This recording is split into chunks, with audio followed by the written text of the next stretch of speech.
শরৎ মানে কাশফুলের সাদা সমুদ্র, নীল আকাশ আর মিষ্টি হাওয়ার পরশ। ঠিক এই সময়ে আমরা সকলে মিলে বেরিয়ে পড়লাম কাশফুল দেখতে। তবে এই সময় যদি কাশফুল কেউ না দেখে তবে অনেক বড় মিস করবে। প্রতি বছরই তো সবাই যায় কাশফুল দেখতে, কোনো না কোনো অপশনে আমার যাওয়াই হয়ে ওঠে না। তাই তো আমরা সবাই মিলে যারা চাকরি করে, আমরা আমাদের কলিগ আর আমার হাজবেন্ড আর আমাদের একমাত্র স্নেহময়ী কন্যা সবাই একসাথে গেলাম কাশফুল দেখতে। ফলে ভ্রমণের আনন্দ যেন দ্বিগুণ হয়ে উঠল। কাশবনের ভিতরে ঢুকতেই মনে হচ্ছিল যেন সাদা তুলোর সমুদ্রের মাঝে আমরা সবাই হেঁটে বেড়াচ্ছি। বাতাসে দুলতে থাকা কাশফুলগুলো চোখ জুড়িয়ে দিচ্ছিল, আর সবাই মিলে ছবি তুলতে তুলতে মুহূর্তগুলোকে সবাই ক্যামেরা বন্দি করছিলাম। কোথাও কেউ হাসি ঠাট্টা করছে, আবার কেউ বা চুপচাপ দাঁড়িয়ে কাশফুলের সৌন্দর্য উপভোগ করছে। সবাই যার যার মতো আমরা ছুটে হেসে খেলে বেড়াচ্ছিলাম, এতটাই মজা করছিলাম বলার বাইরে। আমরা কলিগরা কিছু এই কাশবনের ঝোপে, অন্য আরেক কাশবনের ঝোপে সবাই মিলে মনে হচ্ছিল লুকোচুরি খেলছিলাম। আসলে কথাটা কিন্তু একদমই সত্যি। কাশবন দূর থেকেই ঘন দেখা যায়, কাছে গেলে ফাঁকা। কাশবন এখানে দেখতে মনে হচ্ছে অনেকগুলা, কিন্তু কাছে যখন তুলতে যাই তখন কিন্তু ফাঁকা ফাঁকা। তো আমরা ঘোরাফেরা শেষ করে যখন বের হয়ে যাচ্ছিলাম, আমার এক ফ্রেন্ডের সাথে দেখা। সে দূর থেকে তাকিয়ে দেখছিল, এইটাই মনে হয় সুমি, আমরা একই সাথে আমরা ভার্সিটিতে পড়াশোনা করেছি।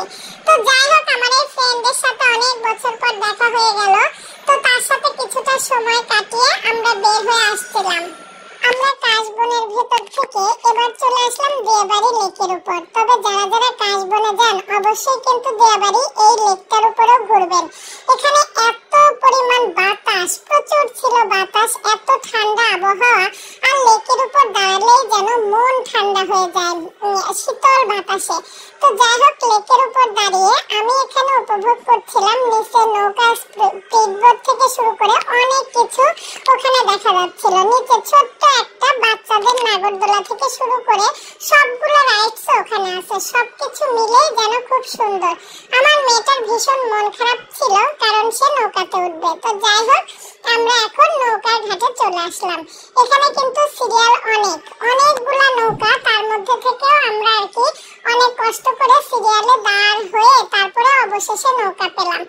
নৌকায় উঠলাম, এতক্ষণ সিরিয়াল শেষ করে তারপরে নৌকায় উঠেই মানে কেমন যেন একটা বক্সের মতো, নৌকায় উঠলেই মনে হয় ভিতরে ঢুকে যাচ্ছে। এই নৌকাগুলো কিন্তু সবগুলোই ছিল প্লাস্টিকের। একটা নৌকায় 3 জন ওঠা যায়, আবার একটা নৌকায় 2 জন ওঠা যায়।